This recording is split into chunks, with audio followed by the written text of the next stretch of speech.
దీన్నే చూడు, నువ్విప్పుడు నిద్దట్లోకి వెళ్తున్నావు. Deep sleep.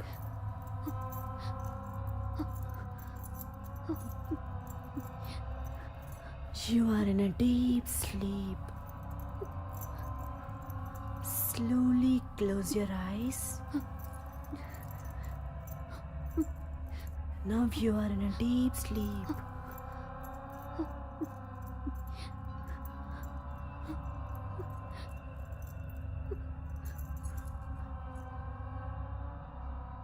నీ పేరేంటి?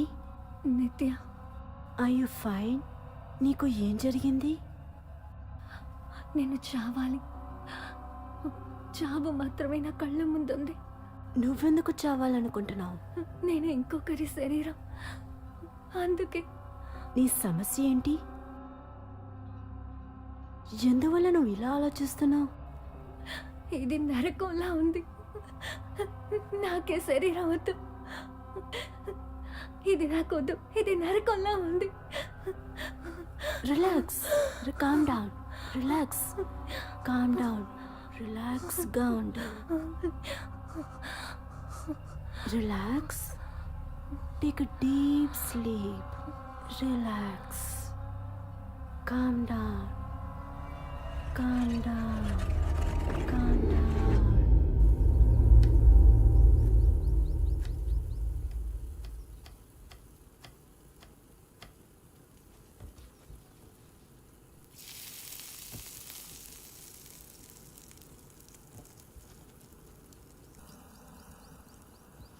ఇక్కడ ఉన్న వాళ్ళందరికీ నేనే వంట చేయాలి.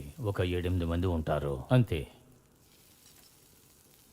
కలరీ నేర్పించినప్పుడే మా గురువు నాకు వంట కూడా నేర్పించారు.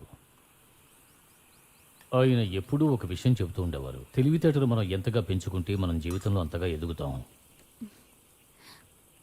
నాట్యశాస్త్రం, ఆయుర్వేదం, కలరీ వీటన్నిటిలో కూడా సంపూర్ణమైన శాస్త్రం ఉంది. తత్వాలు, జ్ఞానం, శిక్షణ ఇవన్నీ కూడా కలరీలో ఉన్నాయి. నేనేం చేస్తాను? అందరూ స్పెషలైజేషన్ వెనకే కదా ఉంటారు. కుంఫు, కరాటేలు దేహానికి మాత్రమే శిక్షణ. వేలాది మంది జనం దాన్ని నేర్చుకుంటున్నారు.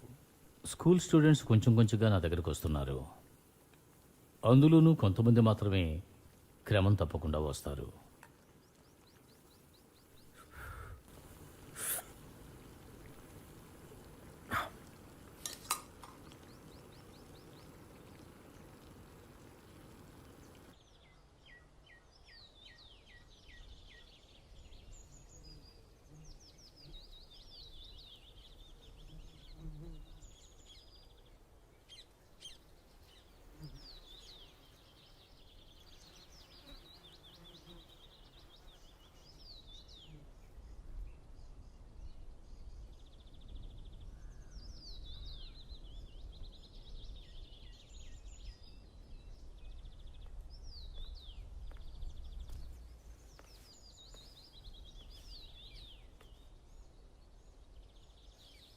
అమెరికాలో నాకు శిష్యుడు ఉన్నాడు.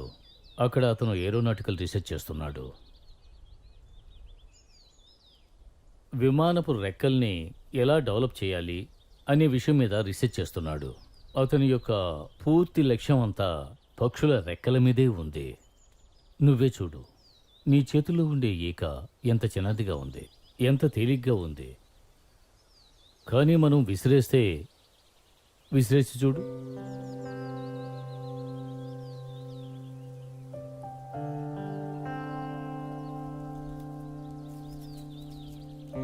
చూసావా, ఎగిరేటప్పుడు అది ఎలా ఉంది? గాలి దిశగా అది ప్రయాణించింది. ఆ విషయాన్ని ఈ ఇంజనీరింగ్లో చెబుతూ ఉంటారు. ఈక మీద ఉన్న ఎంట్రుకలు దానికి తగినట్టుగానే హెచ్చుతగుల్లో అమరి ఉంటాయి. ఈ విధమైన వేల కొద్దీ చిన్న చిన్న విషయాలు ఉన్నాయి. ఎగరడం కోసం ఒక చిన్న ఈక మీద ఎన్ని అమరికలు ఉన్నాయో మరి మనిషి శరీరం మీద ఇంకెన్ని అమరికలు ఉండాలి? మానవ శరీరం ఎంతో ఆశ్చర్యకరమైన అమరికతో ఉంటుంది. వేలాది సంవత్సరాలకు ముందే మనిషి మీద పరిశోధనలు సాగిస్తూ ఉన్నారు, కానీ ఇంతవరకు దాన్ని ఏం అర్థం చేసుకోలేకపోయాం. నేను విషయం అడగనా, మనిషి ఎగరగలడా? మనిషి ఒక చేపలాగా ఎదగలడు అంటే ఎందుకు పక్షిలాగా ఎగరకూడదు? జంప్, ఎగురు, జంప్.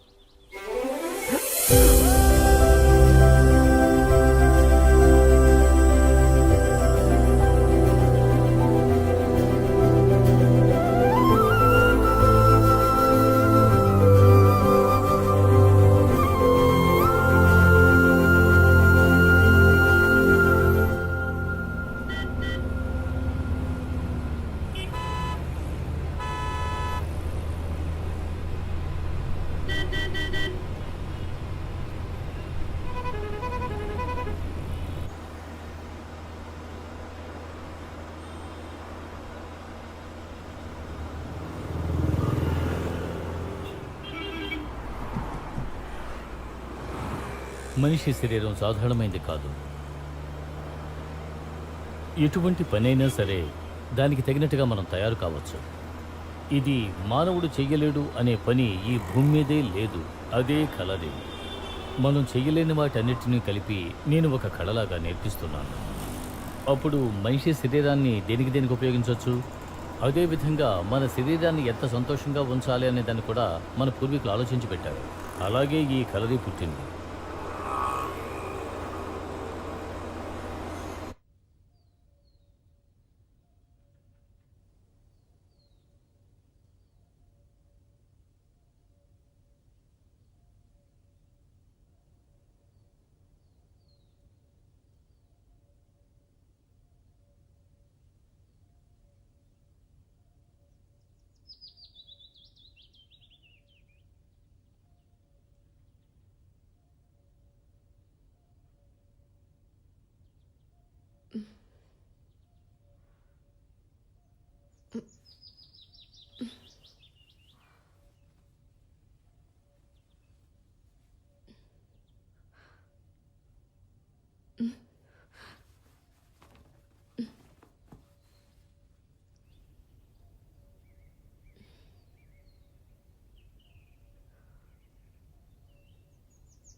రా దివ్య, రా. ఇదే నా కలరీ పాఠశాల. నా తల్లి ఒడిలాంటిది ఈ స్కూలు. నేను ఎక్కడే పెరిగాను. నా గురువు తరువాత నేనే ఈ పాఠశాల నడిపిస్తున్నాను.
పక్షికి బలం రెక్కల్లో ఉందంటే మనిషికి బలం కాళ్లలో ఉంది. మొదటి పాఠం ఎలా నిలబడాలి అన్నదే.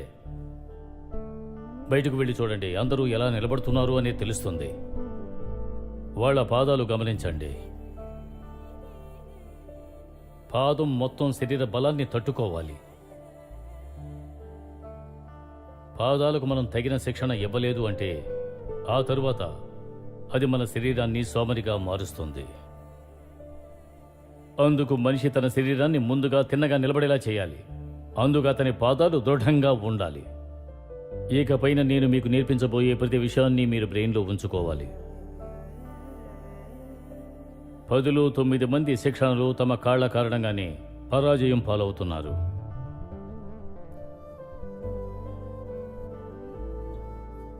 మనం మన సొంత పాదాల మీద దృఢంగా నిలబడడం నేర్చుకోవాలి.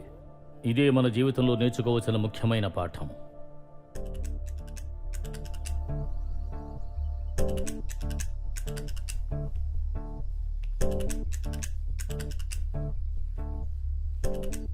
కలయిలో 7 ఘట్టాలు ఉన్నాయి. అందులో మొదటి ఘట్టం దృఢంగా నిలబడ్డాం.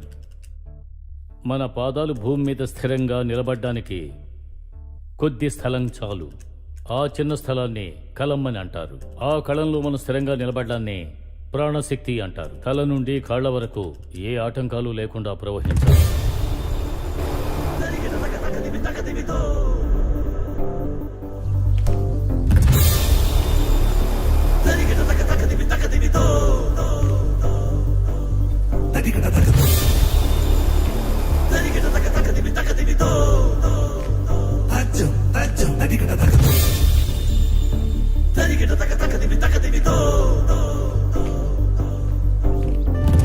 సాధ్యం కానిదే లేదంటా భూవిలో, వేయాలి ముందడుగే చిన్న తల్లి,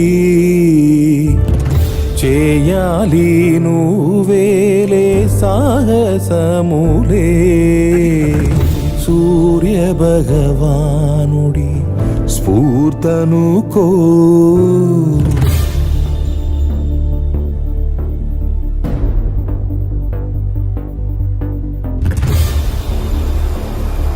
ఏదైనా బ్యాడ్ ఎక్స్పీరియన్స్ మన మైండ్లోకి వచ్చిందంటే ఆ బ్యాడ్ ఎక్స్పీరియన్స్ మన మైండ్లో చాలా స్ట్రాంగ్గా ఉండిపోతుంది. అదొక నొరుగులాగా అస్తమానం బయటికి వస్తూనే ఉంటుంది. ఇంకా మన స్టడీ బేస్ చేసి నిజం చెప్పాలంటే మనుషుల మనసుల గురించి మనకు అసలేమీ తెలియదు. మన ఇచ్చే ట్రీట్మెంట్ బ్రెయిన్కి మాత్రమే. అది స్విచ్ ఆఫ్ చేయడానికే మనం ప్రయత్నిస్తున్నాం.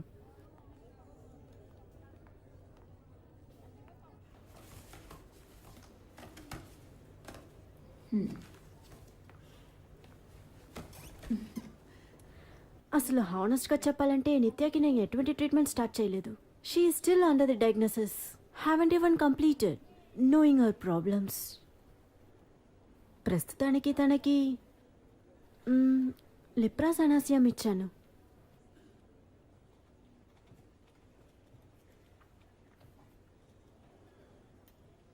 తనకి దాదాపు 7 సార్లు కౌన్సిలింగ్ ఇచ్చాను. ఈవెన్ హిప్నాటిస్ కూడా చేశాను. Yeah, I know it's a old technique, but it helps.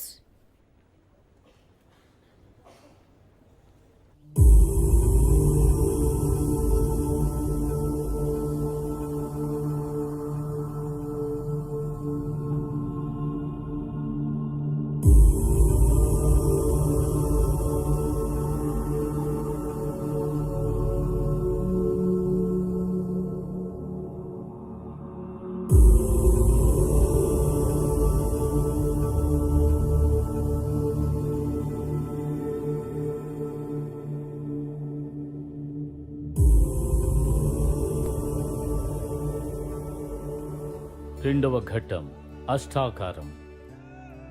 అది 8 జంతువుల లక్షణం. భూమి మీద ఎన్నో రకాల శరీరాలు ఉన్నాయి. అందులో ప్రత్యేక అమరిక ఉన్నది మనిషి శరీరం. ఎందుకంటే మానవ శరీరం అనేది మిగతా జంతువుల అన్ని శరీరాలకి భిన్నమైనది. ప్రతి జంతువు వేలాది సంవత్సరాలుగా పుట్టి పెరిగి రూపాంతరం చెంది అవి ఒక్కొక్కటి ప్రత్యేకమైన ప్రతిభలను సంతరించుకుంటాయి. మనం కూడా ఆ ప్రతిభలను మన శరీరంలోకి ధారాళంగా తీసుకురావచ్చు. వరాహ, గజ, మాజాలం,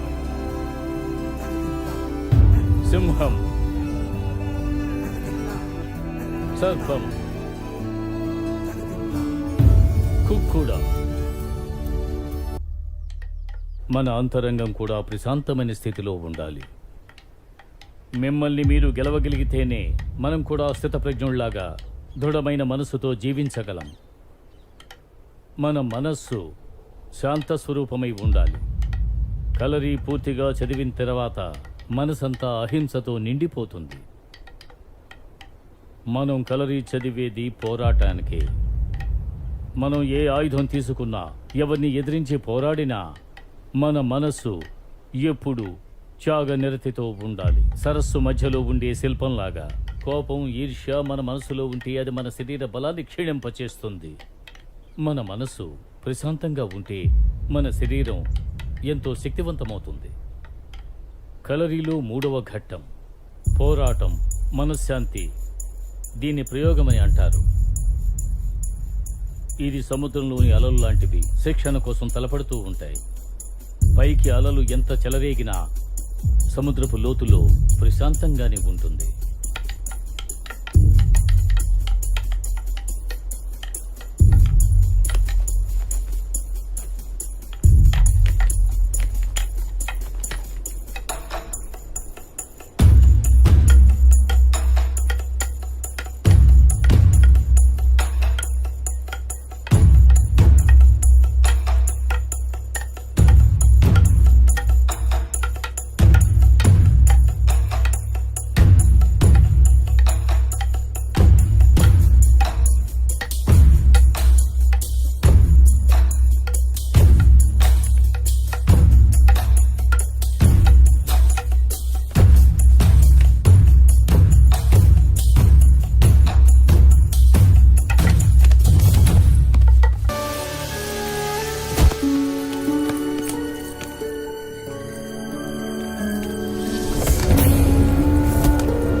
మాట్లాడినట్టున్నావు.